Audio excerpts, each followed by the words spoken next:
Ladies and gentlemen, boys and girls, welcome to the Golf Lovers United podcast. I am Golf Love UK, joined by my good friend, partner in crime, and all-round good person, Pro Golf Critic. How are you, Jay?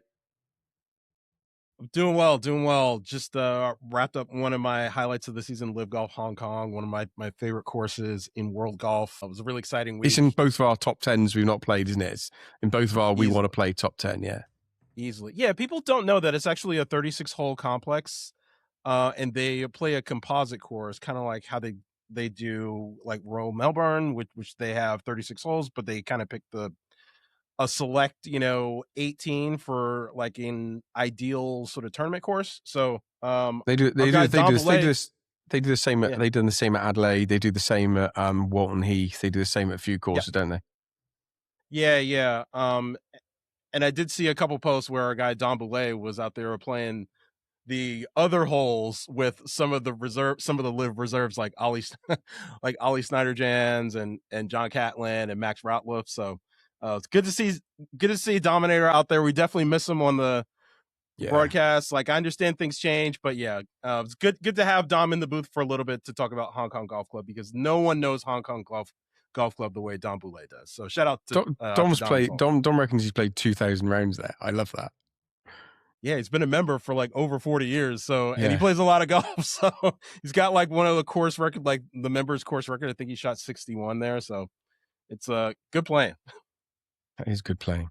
Right, well, we've got loads of things to discuss. Viewers, listeners, if you want to hear about my round of golf today and my questions about the World Handicap system, stay till the very end. We had a quick chat before we started. The World Handicap system, there's a few things not right with it, but we'll talk about it later. But if there's anyone listening that knows and fully understands in great detail how the World Handicap system works, particularly for me, I'm trying to understand the standard scratch element of it and score manipulation that I think is happening. We'd love to get someone on. If you know, put in the comments or drop us a tweet or drop us an Instagram message. I'm Golf Love UK. He's Pro Golf Critic on both Instagram and Twitter. I'll put a comment on you because I'm not interested. Well, no, I'm not interested in the handicap stuff. I'm just. What I mean is just drop us a message and I'll get you on the show for 10 minutes and we'll tag it on the back of another show, because I really want to understand some of the elements of this World Handicap, because there's something broken with it. Right. Well, you agree there's just something completely broken. You don't care because you play off. Yeah, I just don't care because. But I do. That's part I do. I do. I yeah. want to come down, and I shot a 6 today, which has gone down as a 6, which has gone down as an 8. And like, there's no way the standard scratch should be affected like that. That just doesn't make any sense. Oh, you've had a blackout there, Jay. Now we got you back. That's how I felt. That's how I feel whenever we talk handicap stuff. For me, anyway, my comment was, I don't know how I'm going to get my handicap down if every time I shoot, my handicap will lower it, give me a massively high score. Anyway, we'll talk about it at the end. And if you do understand it, please drop me a line or drop a note in the comments and I'll get you on. I'll do 10 minutes with you. Explain to me why I don't understand it. Right. Jon Rahm, 72-hole winner with what might be, it's very hard to see his words, a really boring 6 under, apart from the bit of adventure into the trees on 18. He was just really just like, it was just like, he's just really good. Yeah, just regimental. Just really good. Like, yeah. This is Jon, except this is Jon Rahm. Like, this is the Jon Rahm we all know. He plays at an extremely high level at all times. He's redlining it all the time. And like he made Hong Kong Golf Club on a day when it was definitely playing a little harder than it did the sort of first 3 days, because it was drying out. It was a little firmer. Some of the pins were sort of, they were definitely tucked a little bit more the final round than, some of the other days. And he shot 64. And that was with a bogey on the last hole. So 6 under 64, he wins by 3 over Thomas Dietrich and Thomas Peters. Shout out to the aces too. Like, I don't want to distract from Jon Rahm because he played great. However, I got to shout out the aces. I got my new aces hat. I've got my aces shirt on. I'm completely decked out in aces gear. It's their first win in 3 years, which is crazy to think about, that it's been that long for the aces to get a win. However, they all played really well. The final round, I was really, really impressed. I mean, that last day of Hong Kong Golf Club really started to sort of separate some of the guys that were playing well and some of the guys that maybe were sort of pretending a little bit, like, throughout the first 3 days. So, and Jon Rahm, obviously, when things get a little bit more difficult, Rahm has a huge advantage on the field. So I watched the entire final round. I was like really impressed with all the things he was doing. Like, he was absolutely striping the driver. His wedge game looked great. His putting was good. He just looked like the Jon Rahm that's going to dominate majors this year. And I feel like he's rounding into form now, which is a scary thought because, like, I mean, he's up there in the top 5-10 every single week. And for him to finally close the deal here, shooting 64 on the final day, I mean, it's a scary thought for the rest of not only the live fields, but like the major fields and the other tournaments he's gonna play in. So yeah, shout out to Rombo. Just a really great event. And there might be something to the whole karma thing because he rescued 8 players from the Middle East to get them over to Hong Kong. So shout out to Rom. He 100% deserved it. Flew with players out on his dime, his jet. So yeah, shout out Rombo. Really, really impressive stuff. Yeah, really impressive. And the little bit of adventure into the woods on 18. Got very lucky. He got very lucky to be able to get a swing on that. Like, for sure.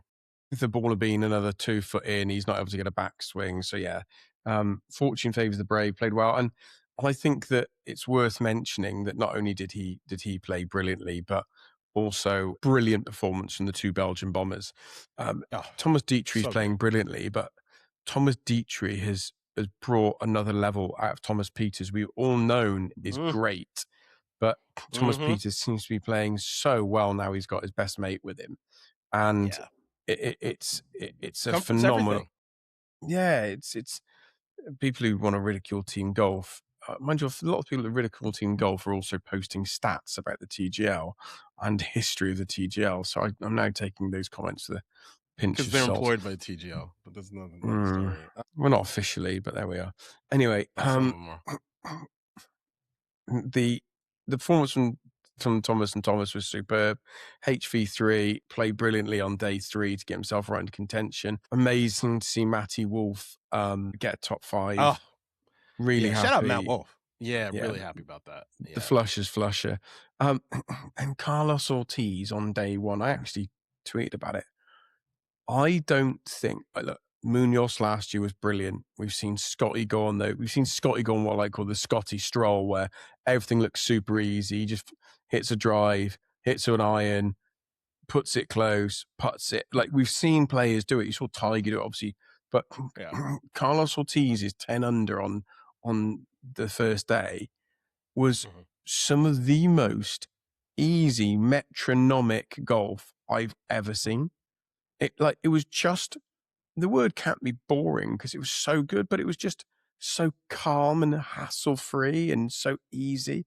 And when you see a guy getting that, like, we talk about lots of the great golfers, and obviously I think of late, the one who's been the most like it was the last couple of years has been Scotty, when he just gets in those zones where he goes birdie, birdie, par, birdie, birdie, par, birdie, and it's so Maybe easy. Not anymore. We'll see. No, but he has been, and like, full props to Scotty. For 2 years, he was just phenomenal. Yeah, he's had a good 2-year run, and that might be over right now, but we'll have to see how it goes. But yeah, you're desperate for it to end. And Carlos Ortiz, all of golf should be desperate for this run to end. Like, I don't know why I'm the only one on this. I don't know why I'm the only one on this ledge. Scotty Scheffler dominating world golf is not good for golf. People need to be honest with themselves about this. Like, I understand there's PGA Tour fans out there. Scotty Scheffler dominating world golf is good if Scotty Scheffler is the best player. If other people don't want him to dominate world golf, I'm really clear on this. If Bryson, Jon Rahm, Cam Smith, DJ Brooks all want Scotty to not dominate world golf, they've got to beat him. Like, beat him, be better. Be better. You want to win? Be the better player. But Carlos Ortiz was just relentlessly, just that round. If anyone gets a chance just to go back on the highlights and find them, go and watch Carlos on the first round. Like, we've seen some other 7 unders, 9 unders, 8 unders this week, and they were great, and they were scrappy, and they hit good rescues here and there to make it happen. But Carlos's was boring in the sense that all he did was hit a mint tee shot down the middle, hit an iron to about 5 foot, and rolled it in, and just kept doing it and doing it. There was no drama. There was no saving. It was brilliant. Shout out to Lean Dean, 7th, Lucas Herbert, Sergio, Louis, Elvis Smiley following up his win with a little blip in the middle, and then getting a tied 8th. It was great to see. But that leaderboard, I just look at that leaderboard, and it's absolutely superb. And also great to see Dickie Bland back with a tied 14th. If he hadn't had a shocker in the third round, I don't know where that +2 came from for Dickie. He'd been brilliant day 1 and day 2. Got that little +2. Without that, he would have been sort of 6th, 7th. So interesting golf. Great to see Lee Westwood back after injury, missing the first 2 events, finishing tied 18th. Fantastic finish for Lee. I think that's his third or fourth highest finish on Live for Lee. So to do that, having had that much time out in a bigger field, brilliant. Yeah.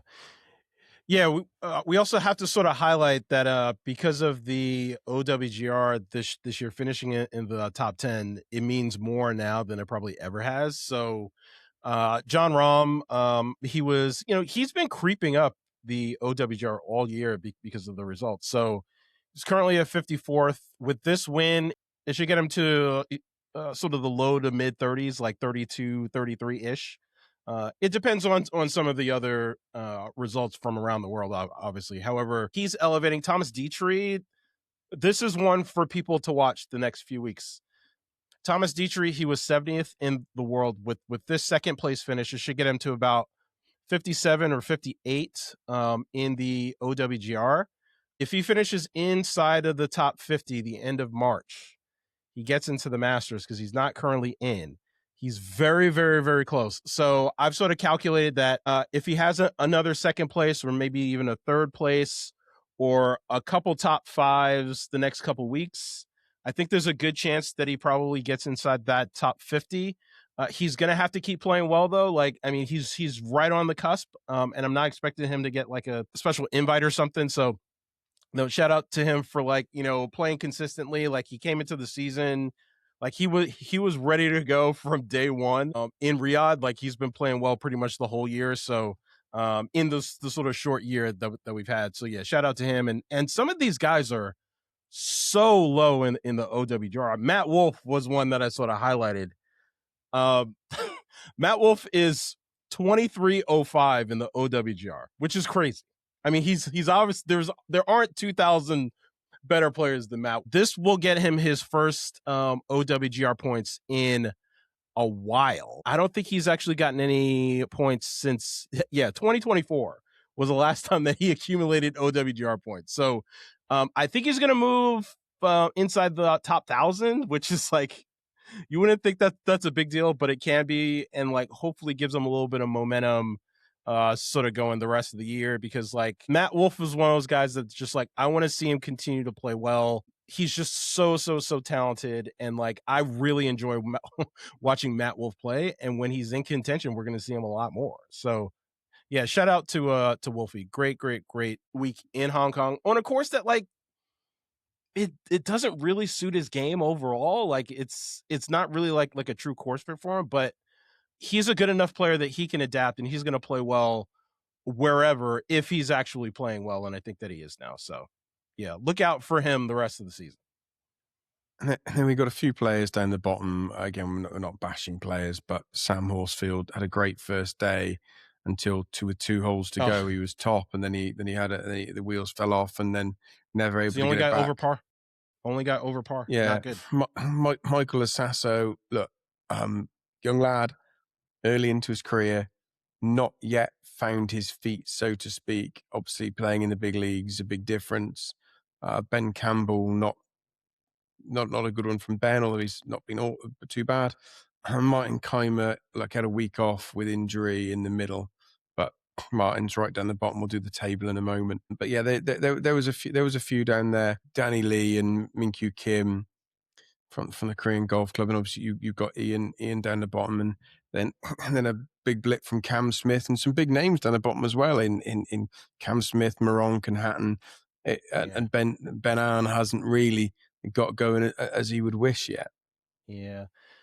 Yeah, it was there's definitely some interesting results. Like, I was actually really interested to see how some of those guys that had to do the sort of last minute trip from the Middle East and Dubai did in his tournament. There's one guy that I really want to shout out, because he had a horrible day one, but he grinded it out, and he's like, no, I'm not gonna let this sit. Like, my team needs me. And that's Caleb Surratt.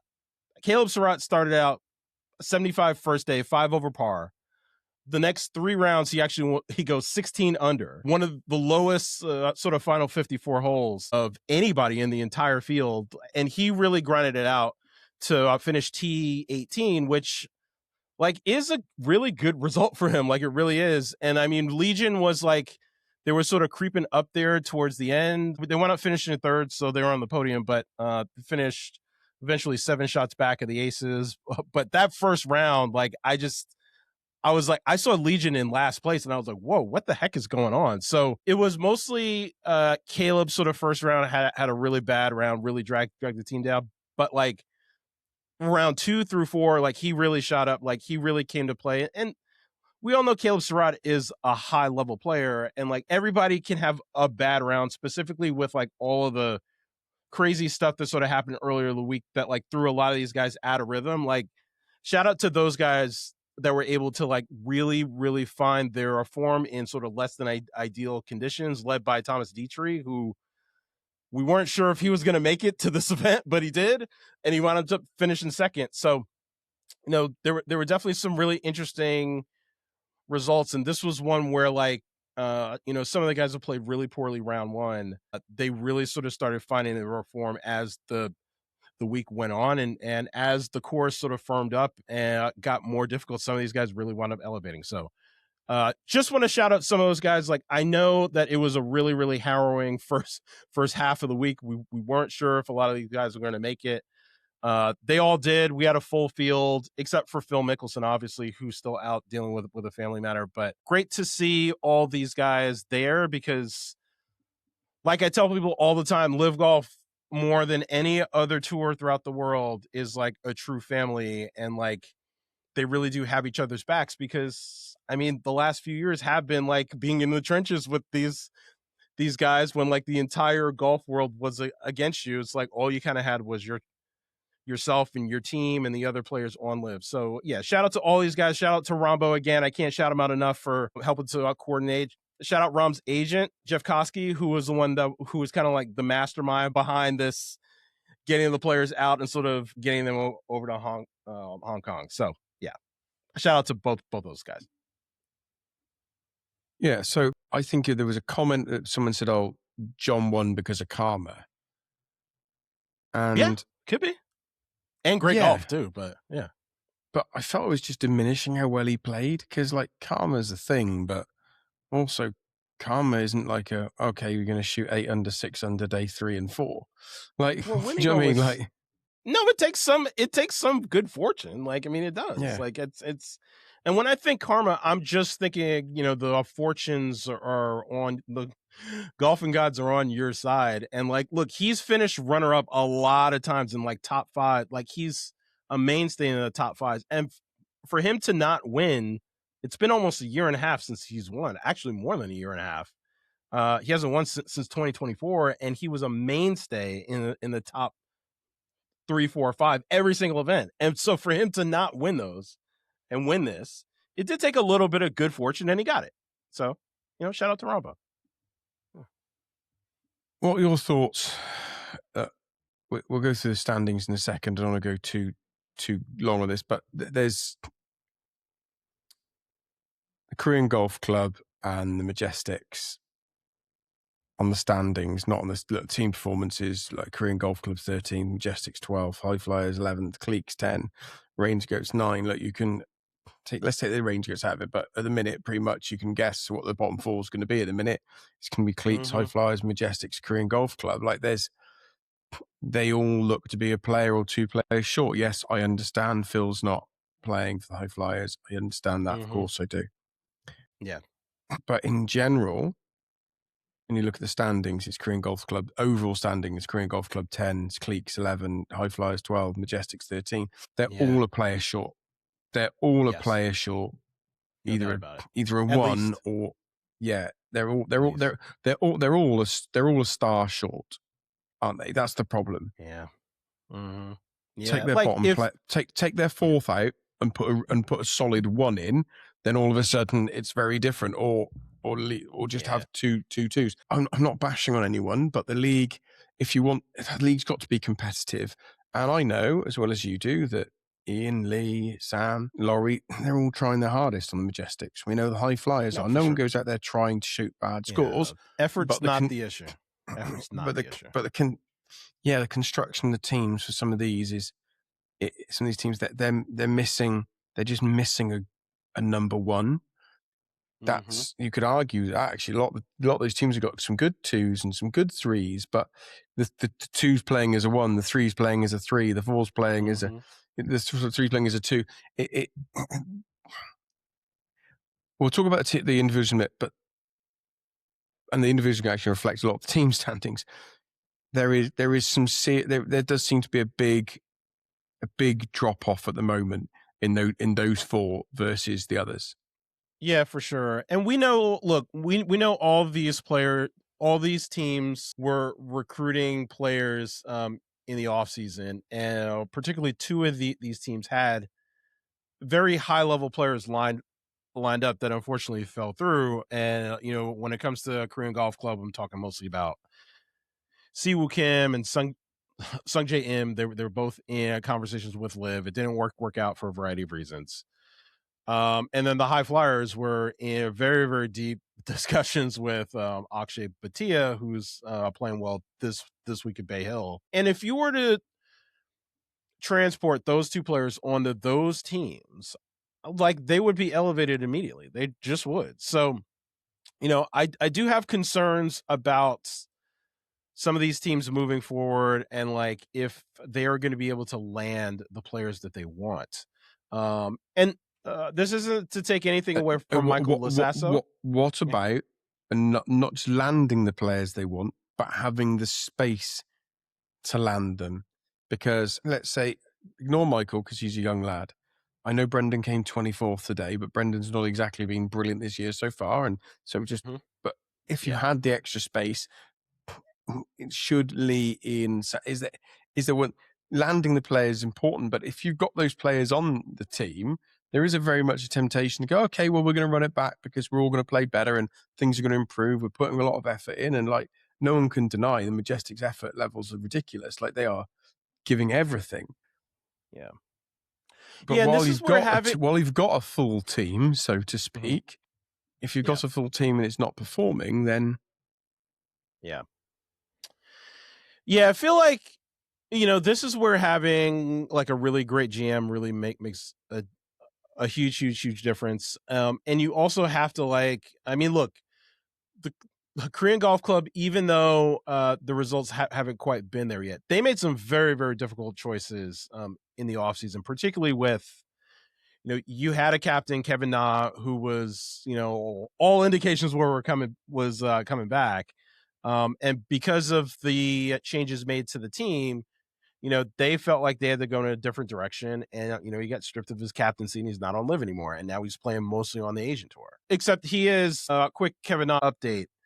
It does sound like he's one of a handful of players that applied for his reinstatement on the PGA Tour for next year. So he's serving out his 1-year suspension and he will have some eligibility to come back to the PGA Tour next year. So you start to see these like avenues opening up. And this is a really important point because this is something that like this sort of free flow of talent that we've been talking about for a while. We need to make sure, like, especially with having more relegation spots, that number is at 11 now, and it's probably going to be a little higher if you take into account, some of the players in the open zone that probably won't come back. We need to have pathways for these guys to like if they flame out or like things don't go well on Live, They don't want to be out there sort of in limbo where like, oh, the only option that they have is to sort of play on the Asian tour. It's like, no, they should have some options to either go back to the PJ Tour or Corn Ferry, wherever their status was when they left, or you start to open up this pathway to the European Tour, which, like, look, the European Tour needs talent. There's no question about it. They get stripped of talent every single year. So I think that's where, like, if Liv and the European Tour can sort of open up a little bit more of a strategic partnership on their own, in addition to the Asian Tour, these guys that like fall off will have softer landing spots than what they've had the first few years, which is a really, like, that is part of the negotiations between Liv and a lot of these players. Like, a lot of these players want to make sure that they have options if in the event Liv doesn't work out for whatever reason. So I think that we're getting there. Every year we start building on that so that, like, it's a little bit easier for these guys so that they can, if they decide to come over to Liv, they have more options. But for now, it's just a little tricky. And I know that that's part of there's so many parts of the recruiting process. Money is obviously a big one. The OWGR points has been a big one in the past that now we actually have, which is great. Even though it's limited. And then that sort of a third piece is really like, if it doesn't work out on Liv, what are my options? And that's still being worked out. So I think in like 2 years, we're probably going to be living in a much different golf world. 2028, it's probably going to be much, much more free flowing when it comes to sort of talent going to and from Liv. So we're just not quite there yet. So, I think that'll help some of these teams because some of these teams need help. There's no question about it. And if they have a little bit easier access to talent, one way or the other, whether it be European Tour players feeling more comfortable coming over easier without huge sign-on bonuses, like, I think that that's probably the way to go. So we'll have to see what happens. Okay, let's move on. I'm just going to read the bottom. I need to read the top 5. Jon Rahm, Elvis Smiley, Anthony Kim, Thomas Dietrich, Peter Uline. Go on, I'll go down to 10. Peters, Shambo, Herbert, Anser, and Dean Burmeister. Fantastic top 10. And then in the drop zone, in real trouble, we've got Martin Keimer, Sam Horsfield, Miguel Tabuena, Lee Westwood. Lee Westwood's in Ferries and he played one. Wade Ormsby in his reserve. Cameron Tringale has actually outperformed Brendan Steele so far this year. And then you got Michael Assasso, Lewis Massavo, Danny Lee, Bubba Watson, and Minkyu Kim. Yeah, it's not been good, is it? It's No. I think 2 of those guys that I have major concerns about that I think are, like, I'm all but certain they're going to wind up in the drop zone at the end of the year are Sam Horsfield and Martin Keimer. Like, I don't see those 2 guys. I think that I want to say they've been in the open zone the last couple seasons and they've been brought back. Obviously Sam had a pretty major injury. I want to say 2023 that, it's taken a little while to come back from. But Martin Keimer, like, I just haven't seen a ton from him, the last, couple years. He's been sort of like, I mean, he's one of those guys that I can see next year not being on Liv if he doesn't pick up his play. Like last year, I mean, he was 37th in the standings, which is not great. This year, that would be the open zone for him again. And 2024, I feel like he was like kind of in that same realm. Where was he? He was 40th. So, I mean, you start looking at some of these guys that have been with Liv from the beginning that just have not really shown it at all in a couple of years. And it's like, I mean, are they going to show it ever? I heard, DJ talk about it in the Four Aces Winners press conference in Hong Kong. It's like the standard on Liv has improved every year. And this is the most competitive year Liv has had. So for those guys that like kind of coasted during the years when like there was less talent and now to expect them to like elevate when there's more talent, I just don't see that happening. So those are 2 of the guys that I kind of want to put on notice. I'm not sure. Like, I would love to see all these guys play well at some point. I'm just saying that like these are 2 guys that I've flagged that like I don't know if they are going to play well because they just haven't shown it, unfortunately. So, and the cliques, if that happens, the cliques need a new captain, and they need to bring in somebody good. They need to bring in a number one. So yeah. So yeah, look, we've we'll done the see. results. One thing I want to touch on, I'm worried about doing Rahm and Rory and being here for 3 hours. So I'm actually We got to touch on it a little thinking, bit. yeah, very quick. Just going to touch on Luke Donald becoming Ryder Cup captain for the third time. God, So horrible. I'm going to take two different views on this. One, from a European Ryder Cup team and winning point of view, brilliant. He's done it twice, won it twice, get over here, win it a third time. They all love him. They've all got his back. Everything everyone's saying is his details and preparation is absolutely outstanding. This, that, and the other. Can't argue with it. I don't think anyone should have more than one go in a row. I don't 100%. like it. I think it should be shared around for other captains to have a go. I don't mind someone being a returning captain. I don't mind Luke doing it once and then coming back in 4 years' time or 8 years' time. Yes. No issue with that. I'm absolutely 50-50 on it because from a European fan point of view, I bloody love it. He's great. Well done. They love him. Superb. From a golf traditionalist, everyone gets a chance. It's meant to be. And if it wasn't for Liv, it wouldn't have happened because Luke would have had a go, 100%. and then Henrik would have had his go, then Luke would have had a go, then Ian or Lee would have had a go, and Sergio would have had a go. Because but what's going to happen is those 3 or 4 are going to miss out because Luke will have a go this year, and then it will skip straight into Justin Rose. Yeah, maybe. Yeah, or someone else. I just feel really sad that they know what they got themselves into. Well, that was nothing to do with it. I think having a Ryder Cup where Ian Poulter or Westy don't get a go as captain is absolutely ridiculous. Completely agree. But there we are. Completely agree. And I will say, so look, I see both sides of it. Luke Donald has done well. However, we also have to be honest about this. Like, is Luke Donald as good as people think he is, or is it also a combination of the fact that the U.S. has maybe had 2 of the worst captains that they have back to back? Yeah, I mean, Zach Johnson was horrible. Let's just be honest. And Keegan Bradley wasn't much better. So, I mean, until you get like a real alpha dog in there as like the next U.S. Ryder Cup team captain, and there's really only 2 names that I've been saying literally for like 3 or 4 years. The only 2 people that can take the U.S. Ryder Cup team possibly to the winner's circle are Tiger and Phil. Tiger, I still have major reservations about for a million reasons. I honestly think Phil is the only one with like the mindset and like an actual plan, because this is the thing that I keep leaning into people when it comes to the Ryder Cup. If you have the right plan, you can use that plan to stack the deck in your favor, particularly at home. So it's highly, highly likely that you're going to win.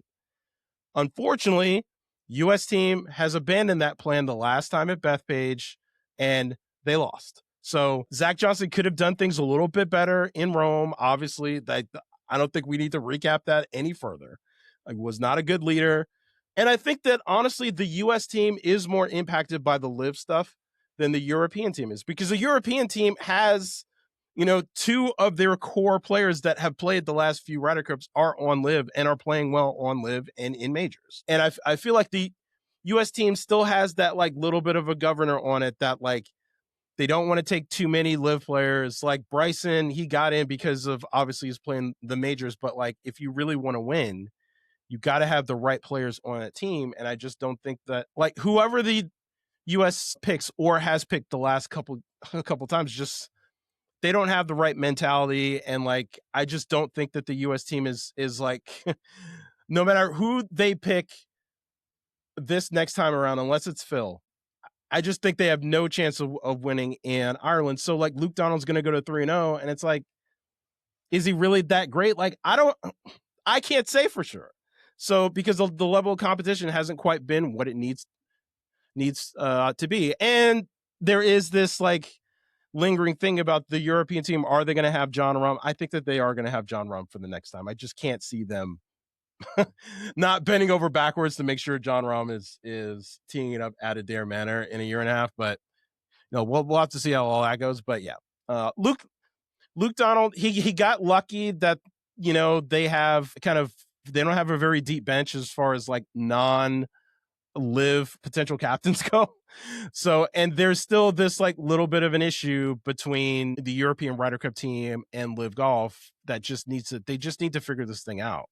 Like they just do. I don't know how long it's gonna take, but like it's just ridiculous. Someone like Ian Poulter or Lee Westwood or G-Mac or like any of those guys, it's ridiculous that they may not be a captain, or Sergio. Like all those guys need to be captains. And luckily, you know, age is less of a issue. Like Ian Poulter could be captain when he's 65 years old. Like, and we're talking 15 years from now.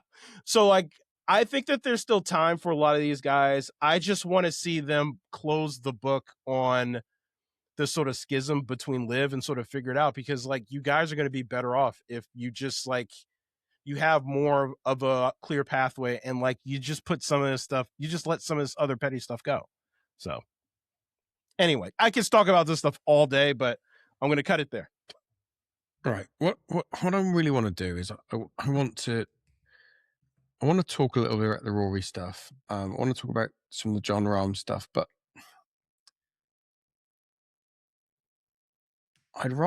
what I'd like us to do is a real deep dive in that week, in that gap between, we got a gap coming up in a couple of weeks in the Live schedule. And but then we have the Masters stuff. Yeah, I know we do, but I think there is a real space for a Masters preview along with a State of the Union address on where are we. We're a quarter of the way through the year. This comment's been made, this is being done. And also I think there's going to be a lot playing out in the next 3 to 4 weeks with injuries and other things. So look, people might not think I do. I like Rory. I like listening to him talk about golf. When he's talking about course he hasn't played, I love him talking about golf. But what I'm sick to death of, and it's either he's either ultra cocky and arrogant, which I don't actually think he is, or he doesn't always think. He said 18 months ago, Rahm has to be on the team. We've got to change the rules. Rahm's got to be there. We can't be having this. Rahm's got to be there. I want Rahm there. And now he's like, Rahm's got to pay his fine. He's been offered a great deal. So I'll get you to come on Rory in a second, but I just want to make this really clear. And if I've got the slight exactness of these details wrong, please pick me up on it. Rory said, oh, Rahm got a better deal than Brooks. Rahm's got to do this. Now, I think the point that people are missing is that Rahm's got 14 events on Live. Mm-hmm. He's got 2 events he's got to play on the International Series. That's 16 Live-related events. He's got 4 majors, makes 20. And then the DP World Tour wants to make him play 6 events, of which 2 are covered by the majors. So that's 4 other events he has to play, of which they get to pick 2. So all of a sudden, Rahm's now having to play a 24 calendar tour, which I actually don't think would have been a problem if he could have picked all 4. I think the fact that they can pick 2 in random weeks and send him wherever. So I don't think people realize apparently that one of the those deal is India too, which is like, I mean, kind of a random one. So the deal that Rory's talking about, I think people just go, well, you know what he signed up for? I tell you what he didn't sign up for was the DP World Tour changing your minimum events and saying they get to pick them. So that wasn't ever part of the deal. What Rahm stepped away from isn't what they're offering him now. I have no issue if they said, you want to come back, you've got to do this, this, and this, and it was the same, but it is not the same deal. You can attack Live, you can attack Live players all you want, but that's not what's been done. They've changed the terms of the deal, which is they get to pick where you play. Mind you, go back to one of our podcasts, probably 18 months ago. What was my suggestion all along? My suggestion all along, you can go back, guys, if you want to see it. I've said it 3 or 4 times. Regular listeners will know. I have said the solution to all of this was the DP World Tour. Say to players, if you want to play on the DP World Tour, for every one event you want to play, we get to pick another one. Not making them do it, but if you want to play on the DP World Tour, if you want to play one, we get to pick another. Now, I have no issue, ironically, what the DP World Tour is suggesting. My issue is with people saying that the deal is the fair one. The deal is what you always had. The deal isn't what you always had. ironically, what they're suggesting is what I said should have been done 18 months, 2 years ago. So I don't actually mind what the DP World Tour are saying. I'm just saying, please don't try and convince me it's the same thing, because it has completely changed. No, it definitely isn't the same thing. The rules have been constantly changing. We all know that. Like, I mean, and I think that that's going to come to a head here in the next couple months when Rahm, because he's sort of challenged this ruling with the European Tour.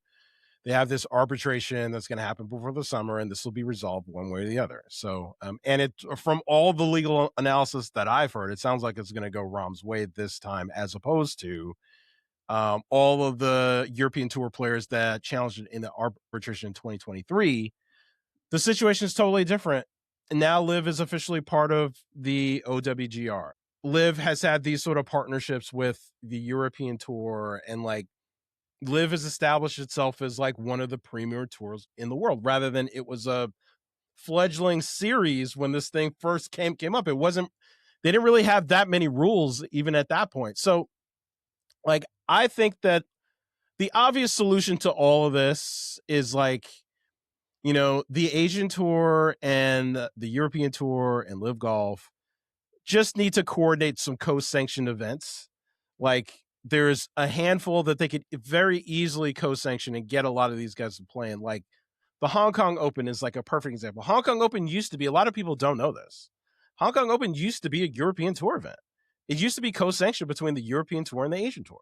So if Liv has this requirement for players to play an international series event, 2 international series events, and the European Tour has a requirement that like, we want you to play these extra events, you can add the Hong Kong Open. It satisfies both. You could add the Australian Open. Those are the 2 that I've been suggesting that just need to be co-sanctioned between the European Tour and the Asian Tour, so that you get all the Live players, you get a few PGA Tour players in those events as well. Rory McIlroy is a previous champion of the Hong Kong Open. He likes that course. I'm sure if you were able to coordinate things, you could get him to come back. He obviously has this deal to play in Australia, this guaranteed contract that he has over 2 years to play in the Australian Open. You could get a bunch of Live players to play in that too. So you just have to like figure out, there just needs to be more coordination between these parties. And that's the thing that just like continues to drive me crazy, that we're here like almost 5 years into this thing, and like there isn't nearly enough coordination and collaboration between these parties. Like, it just, everybody needs to put the BS aside and just figure out what's going to be best for world golf and global golf. And the solution is simple. I've been tweeting about this stuff for years at this point, like tweeting about like solutions for 3-4 years. We're on season 5 of Live. Like, it's a very easy thing for these parties to work out. They just have to put their egos aside and all of the hurt feelings that have happened since 2022, or even before that, honestly. Put the It's hurt feelings difficult aside, for them, figure though. this thing out. That's the problem. They don't want to put their egos aside. They don't want to put their hurt feelings aside, and like that's where a lot of the Rory comments come from. It's like, just there doesn't appear to be a lot of adults in the room emotionally at times. Yeah, it's really I annoying. I know a few people that know Rory really well. What a lovely guy. I don't doubt for a second he's a really nice guy. I'd love to chat I with think him he's and like most of talk the time. golf with him. Yeah, I think he's a nice person. But there does seem to be this almost He's got a two-face. annoyance. There's this annoyance or arrogance amongst all these guys that this has happened, and we know that the PGA Tour, there's so many players at the lower levels that were told you'll be rewarded for this, you'll be rewarded for that, and like and Brooks is fine. I didn't put it up publicly. Brooks is fine. One of the charities he gave money to was his wife's. I know. Like, people are like, oh, Brooks paid money to charity. Yeah, one of them was to his wife's charity. Like, and also, do people not understand how charity write-offs work in America for the tax you earn? Like, the fine was, I don't know what percentage, someone can probably work out how much that fine he paid was actually probably what percentage of the tax he actually owed.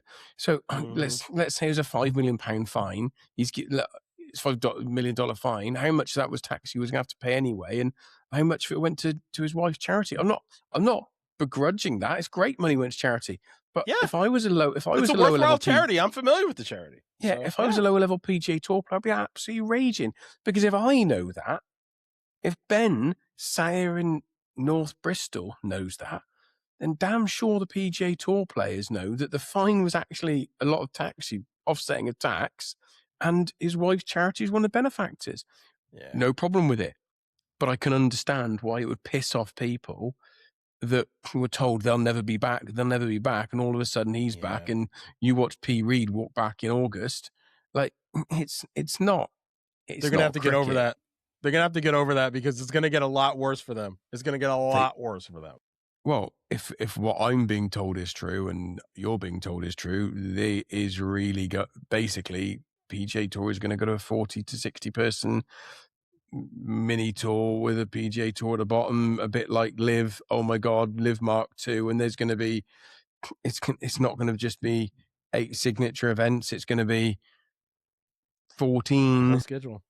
12, 14 signature events, and each player's got to play 5 non-signature events. It all of a sudden is very much a 2-tiered tour. But let's not worry about that. Let's not worry about that. I also think some of the news, I mean, I guess it's more of an unsubstantiated rumor. I mean, it's substantiated because I think it's 100% going to happen. Like I've been saying, this is going to happen for a while. The Players' Championship is coming up next week, and even though Live players, obviously there's a conflict this year with the Live players being in Singapore and the Players' Championship here being here in the U.S.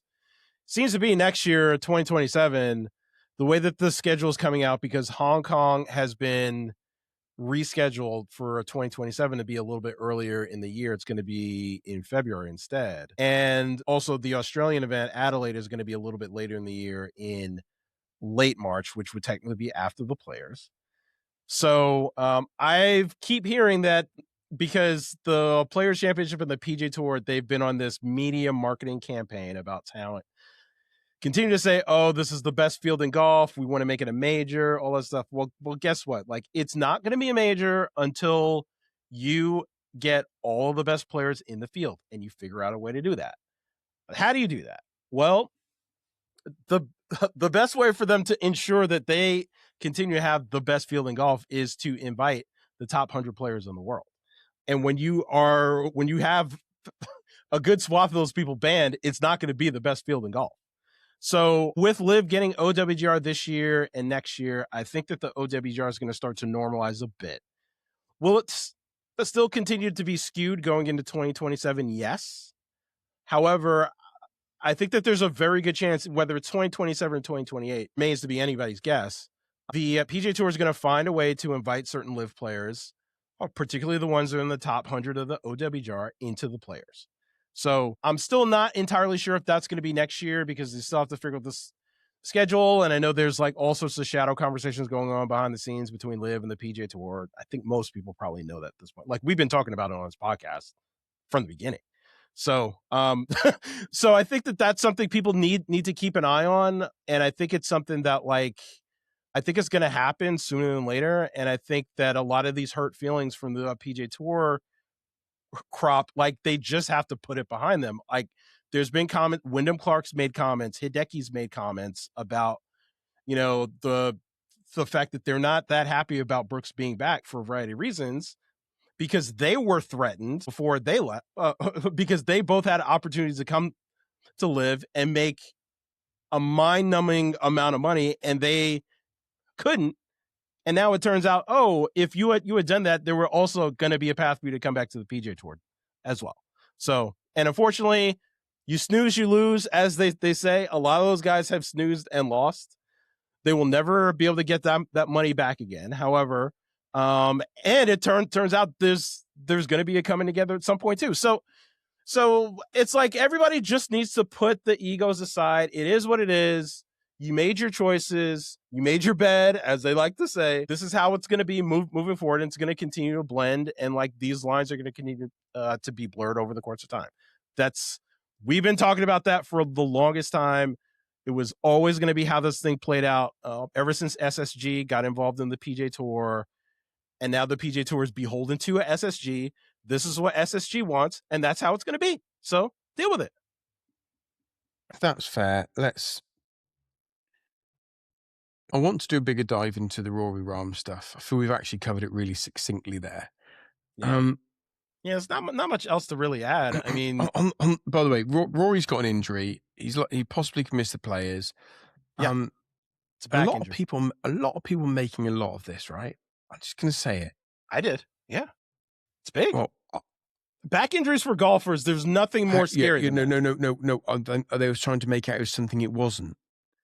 I'm like, no, it's a back injury. Like, oh, is he overtrained? Does he hurt it in the gym? Oh, I think so.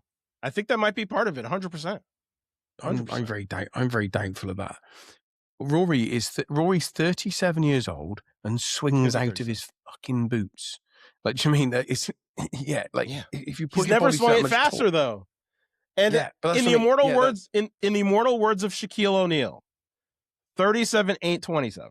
Like, once you get to a certain age and you start doing more in the gym and you start training more, Tiger will be the first one to say it. It's part of the reason why his body started breaking down too. And I know Rory's been doing like a lot of, he's been taking all sorts of supplements. Like, he talks about his creatine usage. Like, there hasn't really been a lot of long-term studies about creatine and stuff like that, things that sort of help you build muscle. And it's like, you get to a certain age and you're continuing to like try to get stronger instead of trying to build longevity, like the way someone like Phil Mickelson did or Vijay Singh did, where they're still playing good golf into their 50s and like almost 60s. Like, Vijay's actually in his 60s now, but he's still playing in the Masters and all that stuff. Fred Couples, another one. He's not someone that's been trying to bulk up or speed up. Not everybody is Bryson. Not everybody can pull that off. And even Bryson reeled it in when he felt like his body was sort of giving out a little. And what's the long-term outlook? Again, 37 ain't 27. Bryson's much nearer 27 than 37. What's going to go on? So we'll see on that. Part of me wanted to talk about a little bugbear for me, which is Liv changing start times quite so much and quite so often. I've looked on Twitter. They did put a couple of posts up. But their posts don't say it is changing. It is, here is the start times and a graphic. Tell me the start times are changing. Tell me the start time is changing by an hour and a half or 2 hours, because that's not an inconsequential difference in start time. I love you, Liv, but please communicate better. I might have said that about you 7 million times. If you are going to change a start time, simply putting that tweet up there saying live tee times. I like that tweet. Tweet. Yeah. But it should say, please note, we are changing the start time. Just say it. See below for your start time. Saying the tee time, here the tee times are below. You've got to let people know what's going on. I have had, again, not mass facts, I've had 4 different mates of mine reach out to me to go, I got up this morning expecting to watch the golf. The golf wasn't on. The last 3 days it was on. I'm like, well, caught me out as well, lads. I watched the last hole and a half because I got up because I saw the tweet. But I didn't look because why would I think it's changing? So I luckily had time today to watch all the highlights. It's great. But they don't. Yeah. You've got to communicate. Come on. You want people to watch? Tell them where to watch and when to watch. It ain't difficult because you know what the Premier Football League do all the time? They tell you what game's on and what time. It's really, really unique skill. There's a couple considerations. One, a final round is usually like an hour or two earlier because obviously if you have a playoff, you want to allow a little bit more time to make sure, to make sure they're able to get it all in before it gets dark. You don't want Mexico again, where they're pulling up the jeeps to the next to the green to shine lights down the fairway. And if people don't believe that, go back and look. There were 3 4x4s that were brought round the side of the big TV booth, and they were pointing down the fairway with lights on full beam on 4x4s or jeeps to try and light up the fairway. No, that was definitely, you definitely don't want that, of course. However, I remember seeing Jane who used to work for Liv, and there was a video and she was in it, and Jane was amazing, and you just basically couldn't see her. It was that dark. It was that It was dark. It dark. was hilarious. It was as dark as my screen just went right there. So I can't wear the white hat on camera when it's light. It doesn't work. Whenever it goes all white, it goes black. But it was perfect timing. Anyway, no, I agree with you. Like, I knew all of the times because I am just like, maybe it's my work brain coming out, like, and maybe it's the podcast, the fact that like we have to coordinate times all the time. So I'm like constantly looking at like time zones and like, so I'm like all about like, I haven't noted exactly when it's gonna start every single round, just because I don't want to risk missing it. Even though I will when admit, you wake up 3 mornings in a row, watch 7 to 8 holes 3 mornings in a row. That's true. Yeah. Tell me the time's changing. Yeah. No, I don't know. So how would you? I'm going to put you on the spot. How would you do that? Would you send out email blasts? Would you do because like Twitter that tweet get missed? But so every communication, so that tweet, which is the same thing they put on Instagram, please note change in start of tee times. Okay.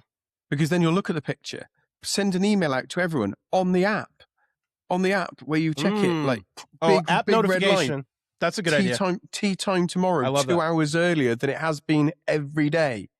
Like, tell us.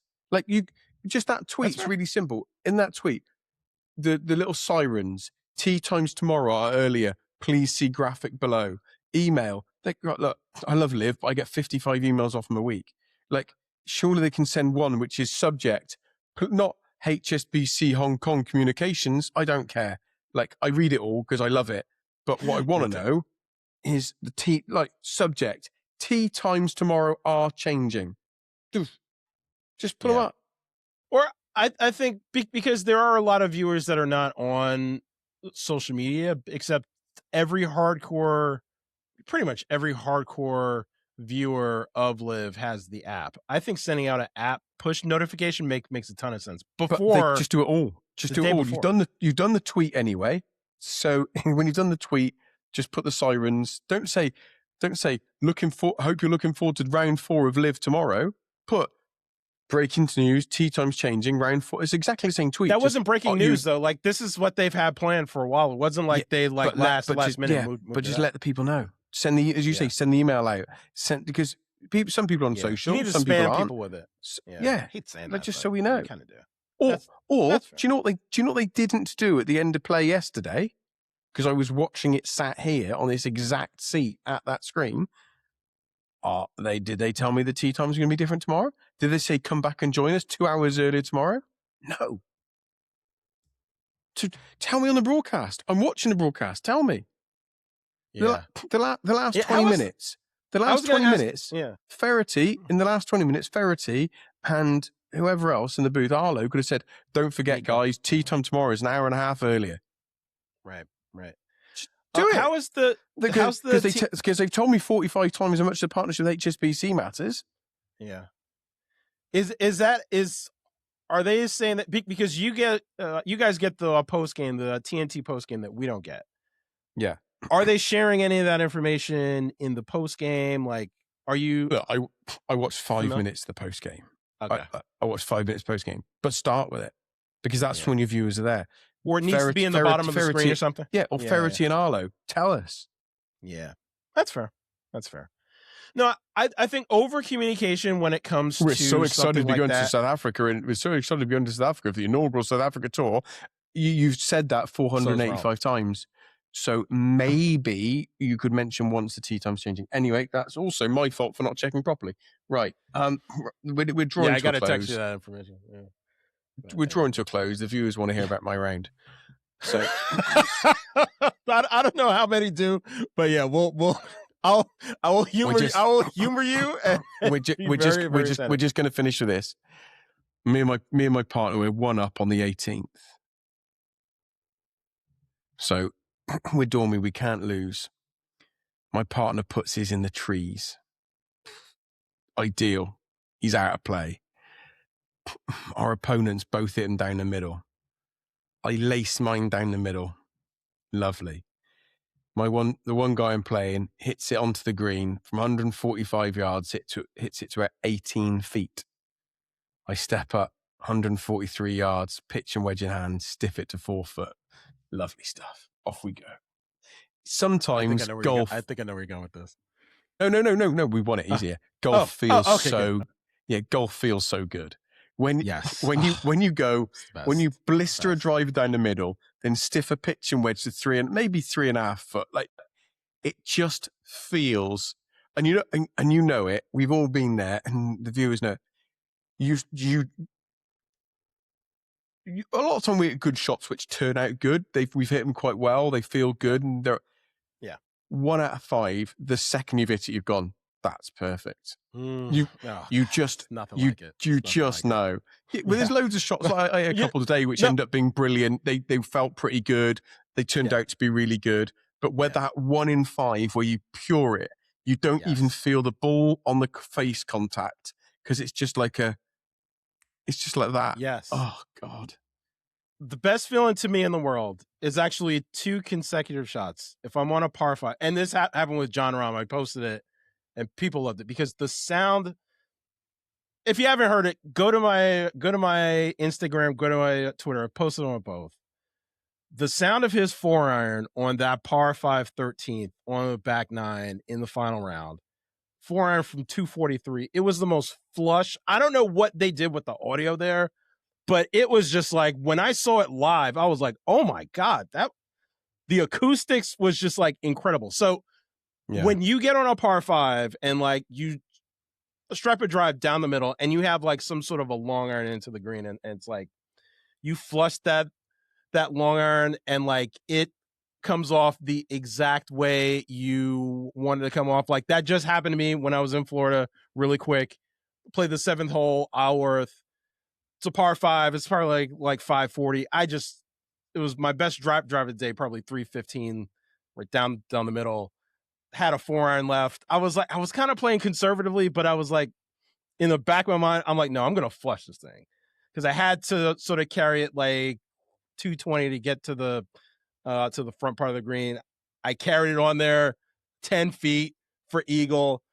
Those 2 consecutive shots is like, there's nothing better on a golf course than that, other than maybe making a hole in one or making an albatross or something like that. But you feel superhuman when you pull that. I had it today. I had a par 5. I striked one down the middle.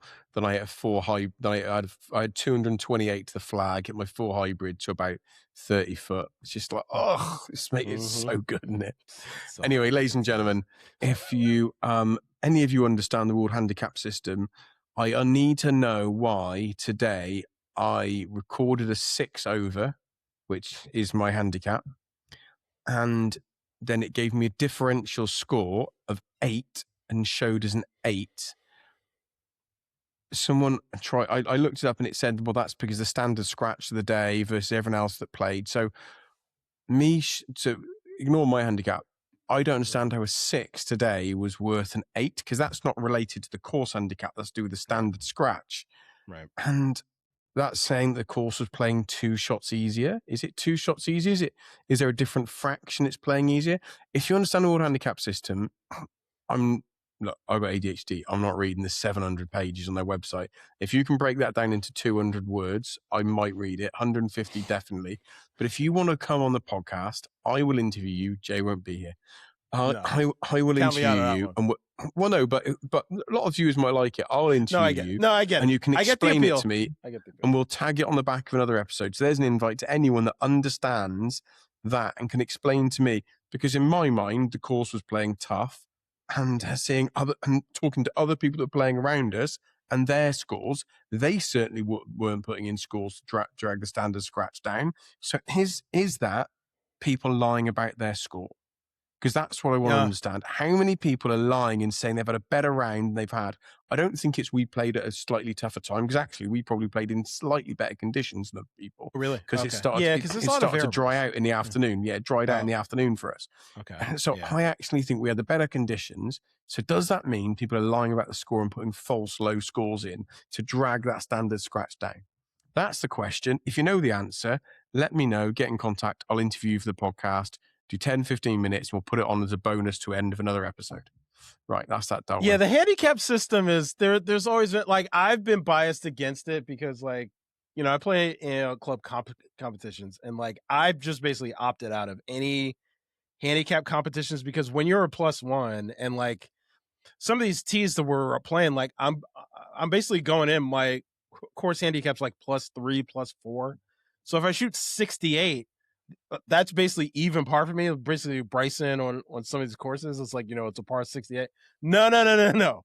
I'm not doing that. So because I played really well in some of these sometimes, and if it's a match play situation, like I'll shoot even par or 1-2 under, and I'll just get completely waxed. I'll lose like 7 and 6, and it's just like, why am I doing this? It's crazy. I've got it here, right? I actually, so I shot a 6, which just gave me a score differential of 8. Last week I shot a 7, which gave me a score differential of 8.9. So does that mean it's 1.9? Like, and then the week before that, I shot a 6, and the score differential was 6.1. So like, how am I constantly shooting well, and somehow I need someone to explain it to me. And then 3 weeks before that, I shot a 6 and got a score differential of 4. So that meant the course was playing really hard. Yeah, I don't know. But so whether don't get me wrong, there are some what, scores in the middle that aren't 6s and 5s and 7s. But my point is, I want to understand. Yeah, if that's people putting in fake scores, because I'm trying to get my handicap down, so I want to be scratched by the beginning of next year. Oh, okay. Well, I didn't know that was a goal. I didn't know that was a goal. Okay. Well, my goal was to be off of under 5 by May. But if everyone's lying about their fucking score, I'm never going to get there. You know what's funny? I prefer if people lie about their scores being better than they are than worse than they are. Because if you have somebody that's a 5 handicap pretending to be a 10, down. Forget. Not if you're trying to get your handicap down. Well, and every time you shoot a 6, it's coming out as an 8.